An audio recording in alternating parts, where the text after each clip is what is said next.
Royal Caribbean க்ரூஸில் ஃப்ளோரிடாலிருந்து மெக்சிகோக்கு போயிருந்தோம்.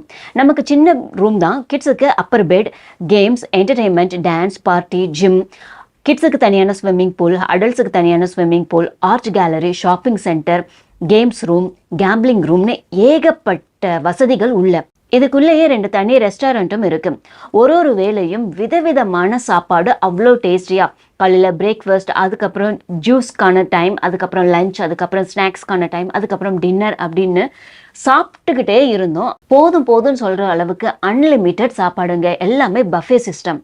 உள்ள தனியாக ரெஸ்டாரண்ட் இருக்கு. அங்கே நம்ம போய் தனியாக ஆர்டர் பண்ணியும் நம்ம சாப்பிடலாம். எல்லாமே டிக்கெட்டில் இன்க்ளூட் ஆகிறதுனால நம்ம எங்கேயும் தனியாக பே பண்ண வேண்டாம். 2 நாள் போகிறதுக்கு, 2 நாள் வர்றதுக்கு, 3 நாள் மெக்சிகோவில் வேற இடத்துல ஸ்டாப். காலையில் 8:30 மணிக்கு நம்ம வெளியில போகலாம். ஈவினிங் 5 மணிக்குள்ள நம்ம உள்ள என்ட்ரி ஆகிடணும். ஒரு நாள் டின்னரும் ஒரு நாட்டு ஸ்பெஷல். எங்க ட்ரிப்போட கடைசி நாள்ல இந்தியா ஸ்பெஷல் இந்தியன் ஃபுட்டை சாப்பிட்டோம்.